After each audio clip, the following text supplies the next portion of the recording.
Learning मंत्रा के online पाठशाला में आप लोगों का स्वागत है।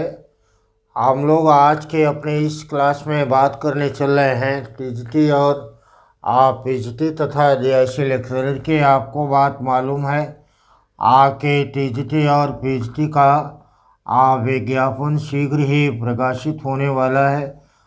जानकारी के अनुसार आपका यह विज्ञापन फरवरी के लास्ट तक अवश्य ही आ जाएगा और जेआईसी के एग्ज़ाम का 20 जून को समय निर्धारित कर दिया गया है। तो आपको यह दोनों ही बातों को जेआईसी को ध्यान में रखकर, टीजीटी को ध्यान में रखकर और पीजीटी के एग्ज़ाम को ध्यान में रखकर राजनीति विज्ञान की जहाँ तक बात है इसका आपको अध्ययन करना है।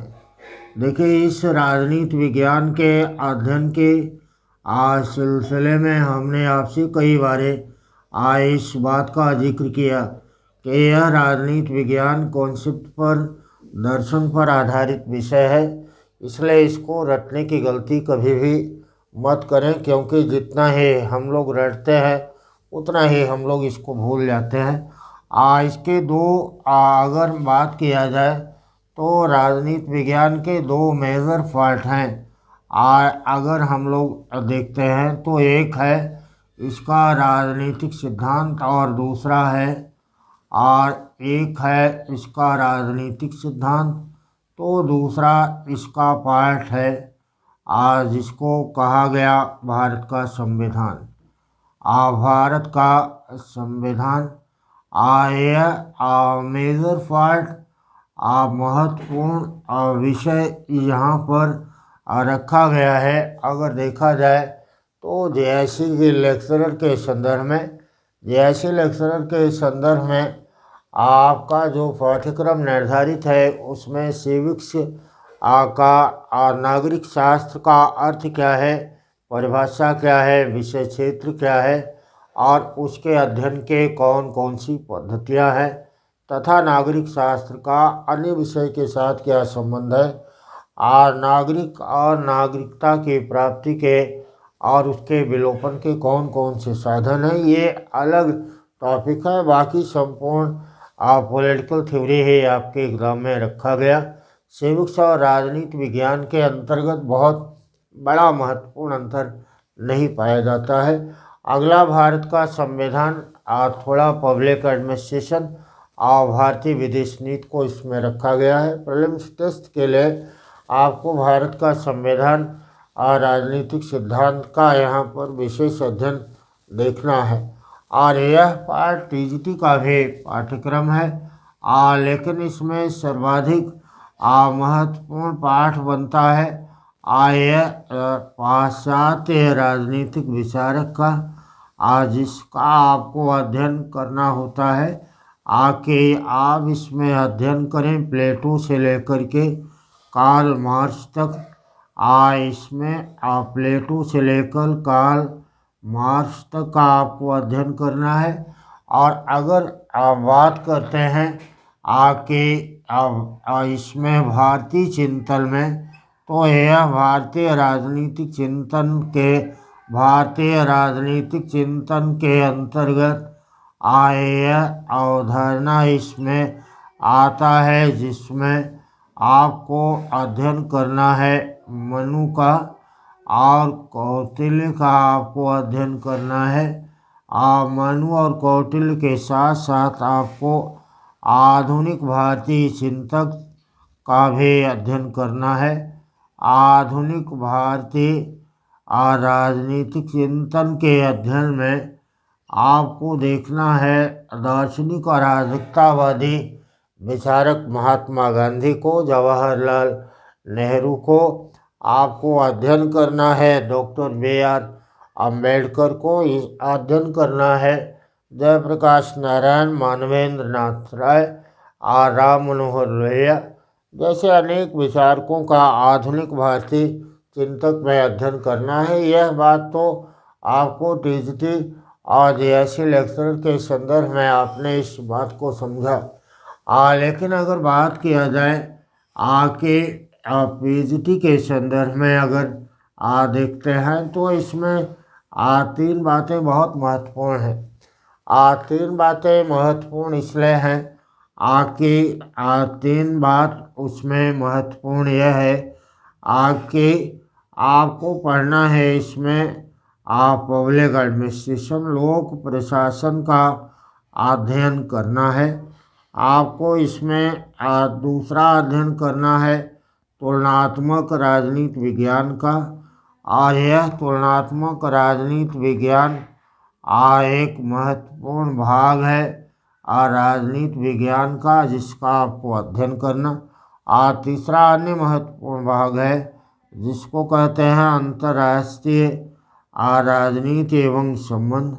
आपको इसमें यह बात देखना है अंतर्राष्ट्रीय राजनीति एवं संबंध का अध्ययन भारतीय विदेश नीति और भारतीय विदेश नीति एवं इसमें भारतीय विदेश नीति एवं विदेश नीति के साथ साथ महाशक्ति तथा पड़ोसी राज्य के साथ महाशक्ति एवं पड़ोसी राज्य के साथ साथ पड़ोसी राज्य के साथ साथ संबंध क्या होगा, इसका अध्ययन करना है।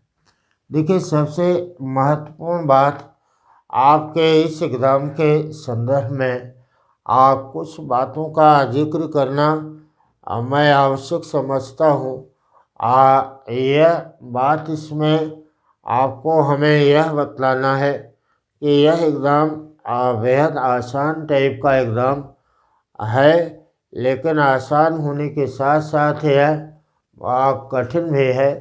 आसान और कठिन दोनों इसलिए है क्योंकि इसमें सवाल निर्धारित हैं। आपको खाली विषय वस्तु का ही सवाल आएगा, बट इस विषय वस्तु के सवाल का अध्ययन आप तब करें तभी कर पाएंगे, तभी लगा पाएंगे जबकि आपने इसका बहुत अधिक अभ्यास किया हो। इसलिए इसमें अभ्यास पर आप पहली चीज़ अभ्यास पर अधिक महत्व दी, अधिक बल दीजिए। एक पेपर, दो पेपर, तीन पेपर, और जितनी बार हो सके उस पेपर को हल करने का प्रयास करिए। अधिक से अधिक बार अभ्यास करने से विषय वस्तु का स्पष्टीकरण अपने आप होने लगता है। दूसरी महत्वपूर्ण बात, अनेक विद्यार्थियों के कमेंट हमें प्राप्त हो रहे हैं राजनीति विज्ञान के संदर्भ में कि इस बात को समझने में सुविधा होती है। यह बात इसलिए है क्योंकि आप विषय वस्तु को बार बार पढ़ते ही नहीं, एक बार पढ़ेंगे असुविधा होगी। इसलिए देर से समझेंगे तो देर से भूलता है, जल्दी समझते हैं तो जल्दी से भूलता है। आपको अगर कोई ऐतिहासिक अध्ययन करना है, किसी युद्ध के घटनाक्रम को याद करना है तो बेहद आसान टाइप का है। अगर बात यहाँ पर केवल इसकी हो कि प्लेटो के द्वारा, अरस्तु के द्वारा या हार्शलॉक रूसो के द्वारा कौन कौन सी किताबें लिखी गई, स्वतंत्रता के कौन कौन से समर्थक हैं, भारतीय संविधान के पिता का नाम क्या है, संविधान सभा का गठन कब हुआ, यह बहुत ही आसान टाइप का है।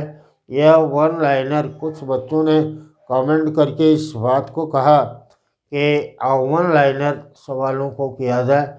वन लाइनर सवालों को करने से आपको संतुष्टि तो मिल सकती है, लेकिन एग्ज़ाम को तो पास नहीं कर सकते। हमारा उद्देश्य एग्ज़ाम को पास करना है और इसी बात पर यह आधारित है। और वन लाइनर सवाल आपके एग्ज़ाम के में आने से अब रहा, ऐसा तो कोई सवाल आपको पूछा जा नहीं रहा है। सवाल जो आ रहा है वह अवधारणा और कॉन्सेप्ट पर आ रहा है, उसको एक बार समझिए। अगर कॉन्सेप्ट को समझेंगे एक बार तो एक बार में ही आ जाए यह आवश्यक नहीं है। इसलिए घबराने की बात नहीं है कि आप घबरा जाएं कि यह बात समझ में नहीं। और इसका सबसे ज़्यादा अच्छी बात यह है कि जिस भी टॉपिक को आप पढ़ें उस पर आधारित प्रीवियस ईयर के सवालों को बार बार हल करें। आपने अगर प्लेटो को पढ़ा, आपने अगर स्टेट को पढ़ा, आपने उदारवाद को पढ़ा, आपने समाजवाद या मार्क्सवाद को पढ़ा, तो उसके ऊपर प्रीवियस ईयर में आए हुए सवाल, और आप तैयारी कर रहे हैं टीजीटी के, वर्ड खाली टीजीटी का अगर हल करते हैं तो आपके पास होने की संभावनाएं बहुत कम होंगी। आप अगर टीजीटी का एग्ज़ाम कर रहे हैं, तैयारी कर रहे हैं, तो आपको पीजीटी का भी हल करना होगा, जेएससी का भी हल करना होगा, यूजीसी नेट जेआरएफ के सवाल को भी हल करने होंगे, और आपको असिस्टेंट प्रोफेसर का भी जो पेपर है प्रीवियस ईयर का उसको भी हल करना पड़ेगा। कारण उसका यह है कि उनमें से भी कुछ सवाल आ जाएगा। मान लीजिए कि आपने अगर सवालों को हल किया 55, तो 55 सवालों को हल करने से कुछ नहीं होना है, आपको 58 और 59 सवालों को हल करना पड़ेगा। किसी भी विषय में जहाँ पर आप यूपी टीजीटी के संदर्भ में अगर बात कर रहा हूँ, तो आपको बात मालूम है कि यहाँ इंटरव्यू ख़त्म हो गया, और जब इंटरव्यू ख़त्म हो गया है तब स्वाभाविक रूप में इसकी मेरिट बहुत अधिक जाना है, कंपटीशन भी बहुत अधिक बढ़ गया है, हर एक विद्यार्थी इसमें लगा हुआ है। अगर इस बात को खाली आप सोच रहे हैं कि आसान टाइप से वैकेंसियों की रिक्तता के आधार पर कि वैकेंसियाँ ज़्यादा आ गई हैं इसलिए हमारा चयन हो जाएगा, यह बात गलत आप सोच रहे हैं। इसका मतलब है कि आप तथ्यात्मक आंकड़ों पर ध्यान नहीं दे पा रहे हैं। 11 में, 13 में, 16 का जो विज्ञापन क्लियर हुआ है या एलटी का जो विज्ञापन क्लियर हुआ है, उसमें बहुत सारे ऐसे विद्यार्थी हैं, क्योंकि 1/3 विद्यार्थियों को इंटरव्यू के लिए कॉल किया गया और उसमें 2/3 विद्यार्थी छट जाते हैं, और 1/3 का हुआ है, 2/3 का छटाई हुआ है, और जो 2/3 बचे हुए हैं जिन्होंने इंटरव्यू दिया है था पिछले बार, उनकी ही संख्या पर्याप्त है। इसलिए अगर इस बात को सोच रहे हैं कि वैकेंसी ज़्यादा होने से संभावनाएं ज़्यादा हो गई, लापरवाह होना है, मेरी कहने का आशय यहाँ आपको डराना नहीं है। मेरे कहने का आशय है आपको अलर्ट करना कि अगर आप इसको ये समझ रहे हैं कि इजी एग्ज़ाम हो जाएगा तो आप यहाँ एकदम गलत हैं। आपको बहुत अधिक इसमें प्रयास करना है, इसमें आपको रात दिन लगाना है तब ये। और दूसरा, चूँकि आपको टीजीटी में राजनीति विज्ञान ही नहीं दूसरा विषय भी पढ़ना है। टीजीटी के अंतर्गत आपने देख लिया कि राजनीतिक सिद्धांत, भारत का संविधान, पाश्चात्य विचारक, भारतीय विचारक, लोक प्रशासन, तुलनात्मक अंतर्राष्ट्रीय राजनीति, इतना सारा कुछ आपको अपने अध्ययन में देखना है। तो यहाँ पर इन सारी बातों को आप पढ़ते रहें, समझते रहें, प्रीवियस ईयर के सवालों को भी लगाते रहें। किसी भी असुविधा के लिए हमको कमेंट भी करते रहें, बताते रहें। बस बहुत क्लियर कट आपको बात बता रहा हूँ कि अगर आप नहीं पढ़ोगे, आपको यह बात मालूम होगा जिन्होंने हमारी क्लासेस को लगातार अटेंड किया है, क्लास के सारे विद्यार्थी सफल होते हैं, बट यह दावा मैं किसी भी रूप में किसी भी विद्यार्थी के साथ नहीं करता कि गारंटी, मैं ऐसा कोई दावा नहीं कर रहा हूँ कि आप पढ़ेंगे हमारे यहाँ तो हो जाएगा, अगर नहीं पढ़ेंगे तो आपका नहीं हो पाएगा। आप पढ़ेंगे तब भी होगा, हमसे पढ़ेंगे तब भी होगा, और आप कहीं और भी पढ़ेंगे तब भी होगा। लेकिन उसके लिए जो फुलफिल योग्यताएं हैं, जो अभी हमने बात किया, वो आप करिए। ऐसा नहीं है कि आप क्लास को ही अटेंड करें, और ऐसा भी नहीं है कि क्लास को अटेंड नहीं करते हैं तो आप गड़बड़। आप खूब मेहनत करें, रात दिन एक करें, हम भी केवल गाइडेंस ही तो देते हैं। यह सच है कि क्लास के सारे विद्यार्थियों ने सफलता हासिल किया, बट आप सफल होंगे तब जबकि आप अपने लिए काम करेंगे। अगर आप काम नहीं करेंगे, आपने जिद बना रखा है कि हमको खाली यही क्लास करना है, क्लास करने के बाद आराम से सो जाना है, तो सफलता की संभावनाएं न्यूनतम हो जाती है। खैर ये बात तो यहाँ पर था। हम लोग टीजीटी फीसदी ऑनलाइन का आपको सूचना भी एक देना था कि टीजीटी फीसदी का ऑनलाइन बैच ये नया स्टार्ट हो रहा है, और यह टीजीटी फीसदी का ऑनलाइन बैच स्टार्ट हो रहा है। हमारा नया यह दूसरा नया बैच होगा, और यह बैच हम स्टार्ट कर रहे हैं 23 फरवरी से। 23 फरवरी से यह बैच स्टार्ट हो रहा है और 23 फरवरी से इस बैच में एडमिशन की प्रक्रिया अभी से स्टार्ट है। आप अगर इस टीजीटी पीजीटी के बैच में आप एडमिशन लेने के इच्छुक हैं तो दिए गए नंबर पर कॉल या व्हाट्सएप करके संपूर्ण जानकारी को हासिल कर सकते हैं। यह 23 फरवरी का ऑनलाइन बैच के साथ साथ 23 फरवरी को ही ऑफलाइन का भी बैच स्टार्ट हो रहा है। जो विद्यार्थी प्रयागराज के हैं और पढ़ने के राजनीति विज्ञान के इच्छुक हैं वो 23 तारीख को यह बैच स्टार्ट हो रहा है और 23 फरवरी को यह नया बैच स्टार्ट होगा। आप प्रातः यह 7 बजे से और यह सायं स्टार्ट हो रहा है, यह सायं स्टार्ट हो रहा है 3 बजे से। तो आप इन दोनों बैचों में किसी भी बैच में एडमिशन ले सकते हैं, आकर के अपनी पढ़ाई को स्टार्ट कर सकते हैं। ये ऑनलाइन का बैच 23 फरवरी से स्टार्ट होगा, टीजीटी पीजीटी दोनों का। और इस बैच में टीजीटी पीजीटी या जेआईसी के बैच में हम आपको बतलाना चाहेंगे कि इसमें क्लास है, आपको क्लास के साथ साथ पीडीएफ का नोट्स है। इसमें प्रत्येक शनिवार को प्रैक्टिस और टेस्ट सीरीज का आयोजन निरंतर ऑनलाइन और ऑफलाइन दोनों में हो रहा है। आपके डाउट सेशन क्लियरिंग के लिए इसमें इंतज़ाम किया गया है कि अगर कोई आपको डाउट है तो आप व्हाट्सएप पे आप मैसेज कर के जानकारी हासिल ले कर सकते हैं। तो यहाँ पर यह बात इंफॉर्मेशन के लिए आपके लिए था कि टीजीटी पीजीटी ऑनलाइन और ऑफलाइन दोनों ही बैच हमारा 23 फरवरी को स्टार्ट होगा।